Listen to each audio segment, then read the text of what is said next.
Boa semana, ouvintes! Estamos aqui com mais um podcast de futebol internacional, onde falamos sobre o internacional. Meu nome é Lucas e eu estou aqui com meu companheiro de podcast, Thiago. Olá a todos, sejam bem-vindos novamente e vamos debater sobre o nosso Colorado.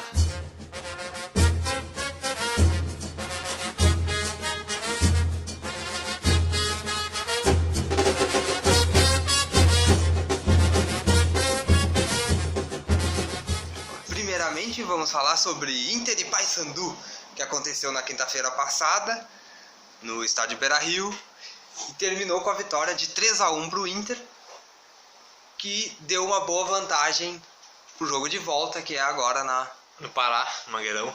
Logo em seguida, nós vamos falar sobre Inter e Santos, que aconteceu agora no domingo e foi 0-0. Quanto a Inter e Paysandu, o Inter no início do jogo deu demonstrações de que ia ter total controle da partida e de forma muito natural ia se impor e aos poucos fazendo resultado. E fez um bom primeiro tempo no sentido de ter o controle da bola, o domínio do jogo, mas não teve um grande volume ofensivo, não botou o Paysandu contra a parede, sendo ainda que o Paysandu nem estava marcando muito bem, não estava super fechado no campo de defesa, como alguns adversários menores veem, e o Inter ainda assim não tirou proveito ainda no primeiro tempo para matar o jogo ali mesmo. O Inter podia ter matado o jogo já no primeiro tempo. Se o Inter tivesse um ímpeto maior, teria a chance de fazer vários gols já no primeiro tempo. 3-0 naturalmente. Exato. Porque o Inter teve a bola naturalmente e conseguia entrar na área do Paysandu naturalmente, mas não conseguia ter aquela finalização definidora. Na verdade, o Inter teve o gol impedido. Sim, ainda no primeiro tempo, mas não teve tanta criação ofensiva quanto podia ter tido. O Paysandu não jogou bem. Não. Talvez dentro das suas limitações ele tenha jogado bem, porque a gente não acompanha o Paysandu. Mas perto do Inter, não, aquilo não é um bom jogo. Foi muito natural a imposição do Inter, de qualidade técnica, de capacidade física. O Paysandu não ofereceu grandes dificuldades. Talvez até por isso os próprios jogadores dentro de campo começaram a sentir que o jogo estava tranquilo e não tiveram um ímpeto ofensivo muito grande. Sim, até o primeiro gol o Inter foi muito bem. Aí até conseguiu fazer o segundo gol naturalmente, impedido, e depois daquilo o Inter provavelmente achou que mais gols sairiam naturalmente e diminuiu aquele ritmo.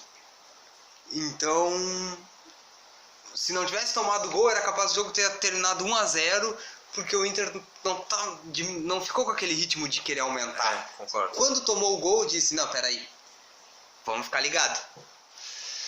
E aí sim o Inter voltou a ter concentração para fazer mais gols e criar a boa vantagem que teve para o jogo de volta. E o resultado em si é um bom resultado, porque não tem mais a regra do gol fora, então é uma vantagem de 2 gols de diferença. Sim, normal. 3-1, 2-0, 4-2, tudo é 2 gols de diferença e é o que é. O que pode causar uma confusão, porque na Libertadores ainda tem a regra do gol fora. Então algumas pessoas podem se confundir, tem regra do gol fora ali, não tem regra do gol fora. Jornalistas às vezes se confundem. Só que ainda assim, apesar de um Inter com um ímpeto não tão grande, com um volume de pressão não tão expressivo, o Inter faz 3 gols e poderia ter saído com pelo menos mais uns 2-3 ali. Podia. Um placar super dilatado, 4-5-1. Não seria nenhuma maluquice imaginar que o resultado poderia ter sido maior. Sim, ninguém achar injusto 4-1 até 5-1. Nem o Paysandu. Nem o Paysandu. O Paysandu chegou uma hora que parecia que estava satisfeito com o 3-1. Verdade. Isso daí foi algo que passou a sensação e eu não sei se é verdade ou não, mas parecia que tinha aquela... vamos cuidar para não tomar mais. Para não ficar impossível o jogo da volta para eles. Isso mesmo. Eles provavelmente acham que tem a chance ainda. Eles vão tentar ir para cima do Inter, eu acredito, mas nós vamos falar sobre isso depois. Alguns destaques individuais desse jogo, dando o desconto da diferença técnica, mas acho importante situar principalmente a atuação do Rodrigo Lindoso. Sim, Lindoso que tá surpreendendo pela consistência no passe. Nem sempre ele tem aquele passe mais criativo ou o passe mais arriscado, mas ele não tá errando muitos passes, algo que o Dourado faz bem e que é essencial para aquela posição. Não entrega a bola, basicamente isso. A saída de bola com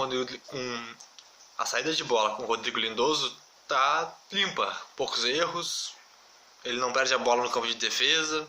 Sim, o que já é acima do que muita gente esperava dele. É. Apesar de que o Inter precisa de alguém, porque vai saber até quando que o Rodrigo Dourado vai ficar, né, nesse time. Exatamente. A longo prazo. Mais uma vez, o Guerreiro também sendo o protagonista com 2 gols. Sim, o Guerreiro fazendo um monte de gol. Melhor começo dele por um time brasileiro. Mesmo tendo todos os problemas, ficando sem jogar, ficando até sem treinar. Oficialmente, né? Então é o tipo de coisa que surpreendeu também. Surpreendeu os jornalistas, surpreendeu vários torcedores. Que por mais que era o que os torcedores realmente queriam, todo mundo queria isso, todo Colorado queria isso. Não sei quantas pessoas realmente acreditavam que o Guerreiro ia chegar e já meter 7 gols em 10 jogos. Até porque é um cara já de 34 anos que fica um ano inteiro sem jogar. E tem toda uma questão psicológica envolvendo um doping Exato. polêmico, no mínimo. Polêmico, Então, bem surpreendente esse começo do Guerreiro. Espero que ele consiga ser consistente ao longo do ano. E o Nonato, que substituiu bem o Patrick, incluindo, na minha opinião, melhor Muito que o melhor. Patrick. Tanto de posicionamento ofensivo, principalmente. O posicionamento defensivo dele ainda tem que se trabalhar. Às vezes ele chega atrasado na bola. Ele tomou alguns amarelos desnecessários. Às vezes ele dá o bote na marcação sem necessidade. Mas eu acho que ele, evoluindo a parte defensiva, a parte ofensiva dele já está quase pronta para um jogador de nível do Campeonato Brasileiro. Ele ainda tem muito que evoluir, sim, mas ele já melhorou a parte ofensiva do Inter em relação ao Patrick. É verdade. E esse time do Inter, que é muito parecido com o do ano passado, ele tinha uma deficiência muito grande, que era fazer poucos gols. Era muito forte defensivamente, mas tinha dificuldades de criar.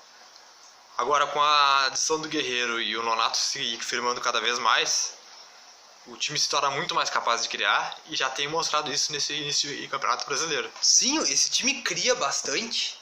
Criou bastante durante o começo do Campeonato Brasileiro, criou bastante contra o Paysandu, criou bastante contra o Santos, que é o próximo jogo que a gente vai falar. Nesse jogo contra o Santos, que foi 0-0 na Vila Belmiro, o Inter teve a possibilidade de fazer gols. Isso mais que o Santos, comparando as duas equipes. Sim, o jogo não é injusto ser um empate. Não, de modo não. Mas podia ter sido 1-1, podia ter sido 0-0, podia ter sido 2-2. Os times tiveram chance. Mais o Inter do que o Santos. Apesar de que o Santos teve 60% de posse de bola, algo mais até, nessa proximidade. 64, se eu não estou enganado. Então, o Santos teve a bola, mas o Inter com a bola aprendeu a criar rapidamente. Sim. O Inter pegava a bola e criava alguma coisa. Só um adendo, menos quando o Potker entrou. O Potker acabou com essa possibilidade. A jogada morre nele, né? A jogada morre. Impressionante, não entendo. Mesmo quando ele pega a bola dentro da área livre, a jogada morre nele. Nem gol o cara consegue fazer mais. E, bom, vamos falar agora sobre as atuações nesse jogo. Tentar ver algum destaque individual ou algo não muito bom por algum jogador. Eu vou destacar o Bruno. Porque em comparação com o Zeca, ele demonstra ter uma qualidade técnica bem superior. E uma imposição física maior. Uma imposição física, é um cara que teve problemas de lesão e se mostra melhor fisicamente que o Zeca, é impressionante isso. O Zeca às vezes fica sumido. Às vezes é bom quando o Zeca fica sumido, porque o jogador que joga por aquele lado normalmente fica sumido também.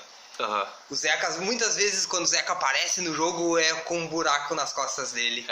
Acho que o jogo mais emblemático foi Inter e Flamengo, que o Bruno Henrique jogou bem mal.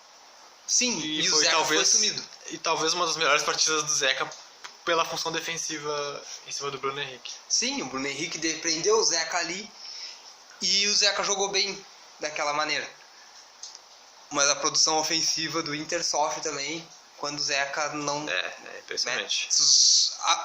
A produção ofensiva do Inter sofre com o Zeca subindo e não marcando, ou quando ele marca também e aí não tem ninguém ali para ajudar naquela posição. Sim, e não é que o Bruno seja o supra-sumo da lateral direita, é só em comparação ao Zeca mesmo, ele tem muito mais qualidades a oferecer pro estilo de jogo do Inter.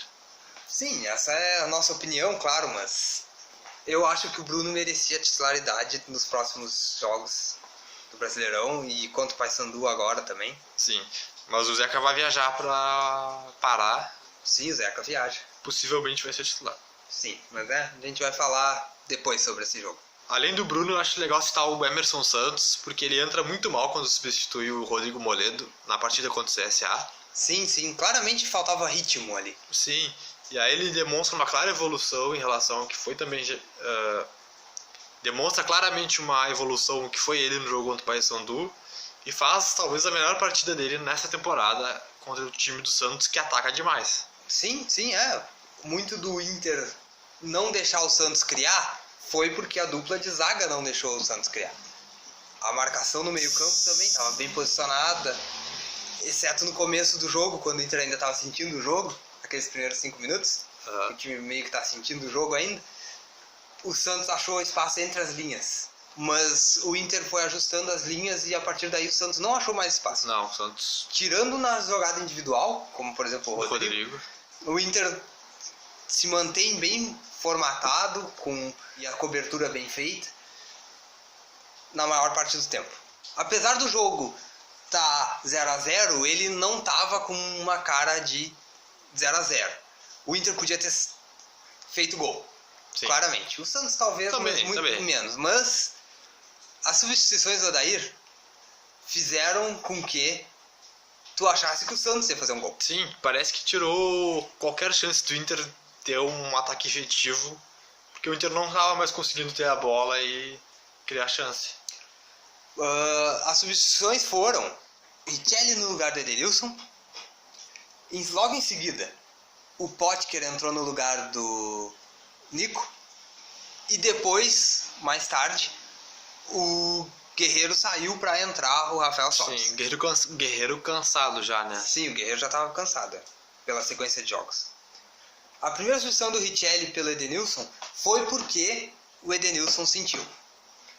Agora, o Edenilson estava com uma sequência de jogos também, jogando 90 minutos, quarta, domingo. É. Então, era óbvio que em algum momento ele ia sentir alguma coisa. Isso acontece. Ele não tem mais 25, não. Ele tá com 30, eu acho já. Por aí, não sei ao certo. O Edenilson não é mais um guri novo, então ele vai sentir se jogar quarta, domingo, por mais que ele consiga estar muito bem fisicamente no geral, esse tipo de coisa pode acontecer. E com essa substituição, o Inter perdeu na qualidade de passe. Sim. Já começou, já diminuiu aí a capacidade de criação do Inter. O Potker pelo Nico Lopes. Por mais que o Nico Lopes não estivesse jogando tão bem, não, a jogada não acaba com ele. Dali do Nico Lopes pode sair um passe. Sim. Pode sair um chute do meio campo. Que desvia alguém e entra. Acontece, ele faz esse tipo de coisa.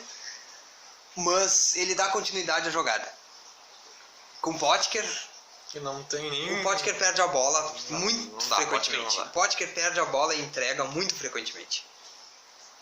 E o Sobis pelo Guerreiro foi meio com 6 por meia dúzia, porque sem a criação a bola não vai chegar lá. Apesar do Sobis finalizar bem, mas... Sim, tava faltando a parte de ajudar na criação. E aí o Odair poderia ter optado não por fazer aquela substituição burocrática, digamos, tirando o Edenilson e colocando o Richelli para fazer exatamente a mesma função. Se botasse alguém com uma maior capacidade de criação ou de finalização, sim, ele podia... mudaria o sistema do time, poderia até surpreender o Sampaoli com isso. Sim, ele poderia fazer substituições para tentar ganhar o jogo, não para tentar não perder, que foi como pareceu que ele tentou fazer. Quando ele coloca o Potker no lugar do Nico, foi para tentar fortalecer a parte defensiva por aquele lado. É. Mas o que aconteceu foi que o Potker, com toda a sua habilidade, não consegue prender o lateral. O lateral não tem O medo de lateral não atacar. precisa mais marcar. E o lateral então sobe para atacar, porque o Potker, a natureza marca. E quando o Santos foi com todo aquele ímpeto pro ataque, o Inter teve aquelas escapadas de bola com chance de matar o jogo no contra-ataque, buscar a vitória ou aquele 1-0. O Potker teve uma chance dentro da área, que errou. Sim, mas alguns contra-ataques terminavam ainda no campo de defesa do Inter. E quando o Inter conseguiu chegar na área, a finalização foi ruim. Então, eu acho que o empate foi justo, mas pequenos detalhes poderiam ter feito com que o Inter saísse com 3 pontos da Vila Belmiro.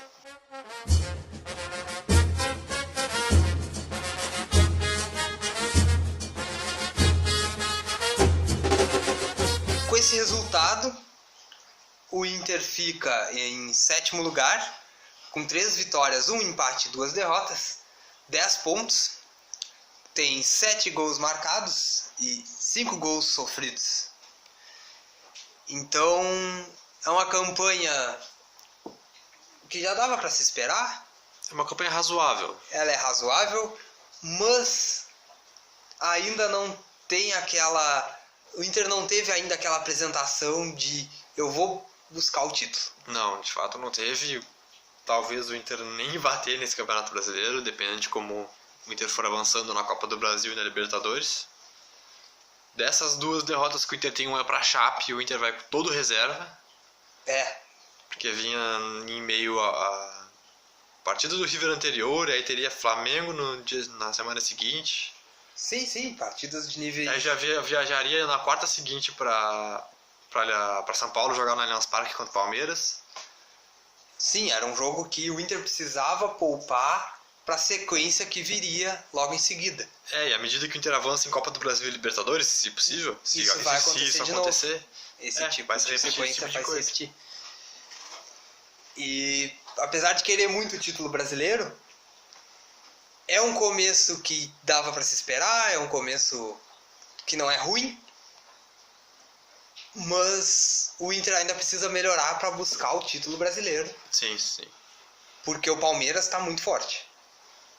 A gente sabe que Brasileirão é muito competitivo e o Palmeiras vai perder ponto. Sim, a oportunidade vai aparecer. Até ano passado, a oportunidade aparecia. Mas o Inter costuma desperdiçar essas oportunidades de ganhar 3 pontos fora, ou sofre um empate no Beira-Rio contra um time menor. Isso acontece. O Inter pode ter jogadores convocados para as próximas competições de seleção, a Copa América e o torneio de Toulon, Toulon? Isso. Que é sub-23 e o Iago pode ser convocado.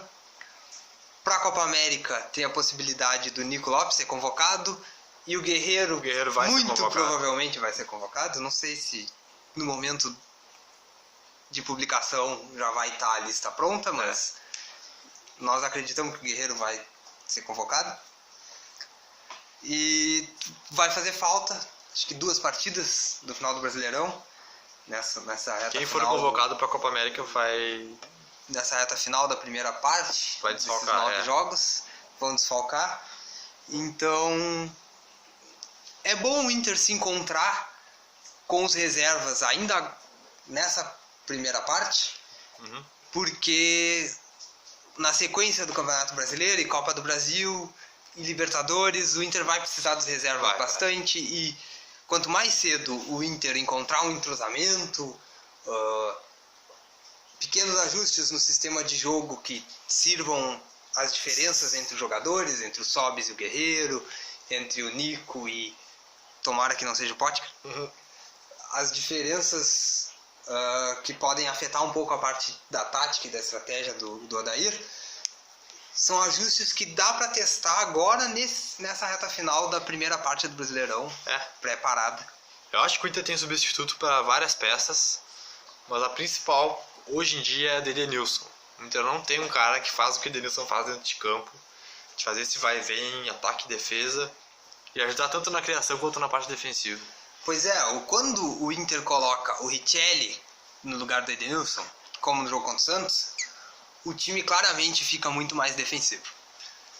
Mas, se o Odair resolve colocar o Sarrafiore ou o D'Alessandro, por exemplo, exatamente naquela posição, que eles também poderiam fazer. Sim. Mas a parte defensiva é que ficaria muito mais fraca. Mas para um final de jogo, 15, 20 minutos, é possível tu colocar um desses dois caras que tu falou e o Inter conseguir marcar e ter qualidade na criação. Essa possibilidade tem. Só que ainda assim são pequenos ajustes na estratégia de jogo que o Inter tem que aprender a se adaptar, porque ainda faz bastante falta alguns jogadores titulares pelo estilo, que não tem um reserva com aquele mesmo estilo. E eu acho que esse final de primeira parte do Brasileirão pode servir como teste para esses ajustes finos. Bom, e já que a gente está falando de elenco, teremos algumas alterações no elenco já pós-Copa América. Sim, dia 30 de junho terminam 2 contratos. Se eu não me engano, é 30 de junho. O Camilo e do Jonathan Alves. Farão tanta falta que, olha... A última notícia que se tem é que a Chapecoense está interessada no Camilo e que ele provavelmente já vai agora e já fica por lá. E o Jonathan Alves provavelmente volta pro Júnior de Barranquilha e o Inter não exerce a opção de compra que o Inter tem. Nem tem muito o que dizer sobre esses dois atletas, eles não vão fazer nenhuma diferença. E à vontade, e boa sorte para eles na carreira. Sim, tomara que tenham muito sucesso fazendo gol em outros times que não sejam o Inter.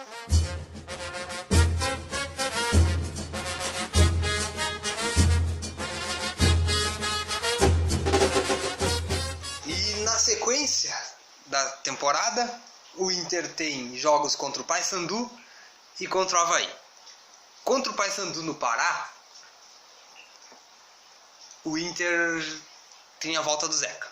Para esse jogo ainda não tem uma provável escalação, mas eu gostaria que fosse com um mistão. Eu também. Tira os caras que estão prestes a ter uma lesão, o caso do Edenilson, por exemplo, o Guerreiro, quem mais vem jogando em sequência? O Vitor Cuesta, que não para de jogar nunca. Tem jogadores ali no time do Inter que o cansaço vai buscar eles vão sentir. Então é bom usar um jogo que tu já começa com uma vantagem de 2 gols para poupar alguns jogadores de uma sequência muito pesada e deixar eles mais prontos para as próximas partidas que virão em seguida. É importante levar os titulares na viagem com a delegação e deixar no banco de reserva, porque a vantagem de 2 gols adquirida no Beira-Rio pode ser anulada, existe essa possibilidade, e talvez tu precise desses jogadores mesmo com a parte física se deteriorando. Debilitada, Isso. Mas, caso não tenha essa necessidade, é bom porque eles não tiveram mais 90 minutos de desgaste. E aí o gramado do Mangueirão deve ser um gramado pesado, porque a gente está falando de uma região muito úmida, calor muito forte. Pois é. E o desgaste dos jogadores numa situação dessa é muito grande, sendo que eles já estão fazendo uma viagem longa e vão ter que voltar para Porto Alegre depois. Sim. Importante descansar esses caras que são essenciais para a temporada. Eles nem voltam para Porto Alegre, viajaram de Porto Alegre para São Paulo e ficaram já em São Paulo, treinaram no CT do Palmeiras e em seguida foram para Belém do Pará para partida já contra o Paysandu. E quanto é que tu acha que pode ser esse jogo do Inter contra o Paysandu? Eu acho que vai empatar. 1-1, talvez 2-2. O Inter não vai sofrer muito perigo nesse jogo. O time do Paysandu parece bem limitado. Eu acho que o Inter vai ganhar de algo como 1-0.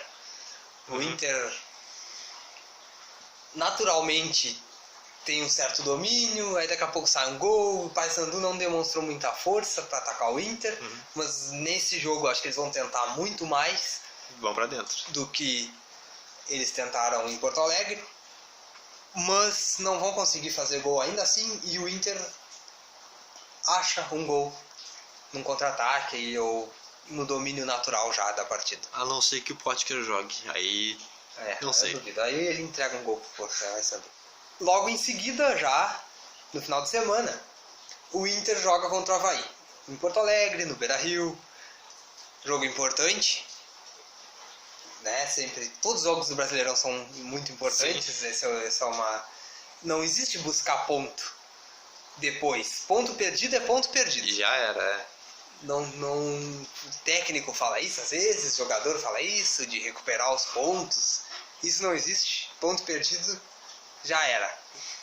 Então tem que ganhar os 3 pontos contra o Avaí em casa. É obrigação. Então tem que se impor, porque o Avaí é um time bem limitado. Fazendo um paralelo com o jogo do Paysandu, eles não vão ser tão frágeis quanto o Paysandu, vão conseguir se defender melhor, vão conseguir agredir o Inter mais. Mas de qualquer forma, o Inter concentrado, mantendo pressão com a marcação alta, buscando o gol desde o início do jogo, tem totais condições de se impor e fazer um bom resultado. E fazer um jogo que não tenha grande susto. Pois é o tipo de jogo que o Inter tem a obrigação de ganhar, e de uma maneira natural. E eu acredito que o Inter vá com o time titular. Alguma lesão possível, ou que pode acontecer, ou desfalque. Tirando isso, é o time mais forte que o Inter pode ter. É jogo para fazer 2-0 naturalmente e conseguir chegar a 13 pontos sem susto. Mas o Inter gosta de ter susto contra esses times. Lembremos, Inter contra time pequeno no Beira-Rio. O Inter gosta de perder ponto. Tem histórico ruim aí. Tem. O Inter gosta de perder ponto contra esses times que faz muita falta lá no final. Às vezes contra um jogo contra um Sport, contra o time da zona de rebaixamento. O Inter vai lá e empata um jogo no Beira-Rio, sendo que esses 2 pontos extras da vitória dariam uma posição acima no campeonato, e o Inter sempre tem esse tropeço. O Inter tem que deixar de ter esses tropeços se quiser buscar o título do Brasileirão. O Inter tem que se acostumar a se impor contra os times menores. Faz isso contra os grandes, geralmente em casa, né? Sim. Foi assim contra o Flamengo e contra o Cruzeiro, por exemplo. Em casa, contra times grandes, parece que o Inter entra muito mais concentrado. Contra times menores, parece que nem sempre a concentração tá 100%. E quanto é que tu acha que vai ser esse jogo do Inter contra o Avaí? Chutando um placar? 2-0, sem muitos sustos. E esse Inter tem mostrado bastante consistência, acho que contra o Avaí não vai ser diferente. Pois é. Eu acho que o Inter e o Avaí vai ser 2-0 pro Inter também, de uma maneira natural. A defesa jogando muito bem. E alguns gols saindo naturalmente também. O Inter cria várias chances. Vai ser aquele jogo que poderia ter saído mais gols, mas o Inter desperdiçou chances e acabou com 1-0, 2-0. E eu acho que o jogo nem precisa ter, porque a gente já disse o resultado aqui. Então o jogo não precisa nem acontecer. A gente já disse o resultado pra vocês.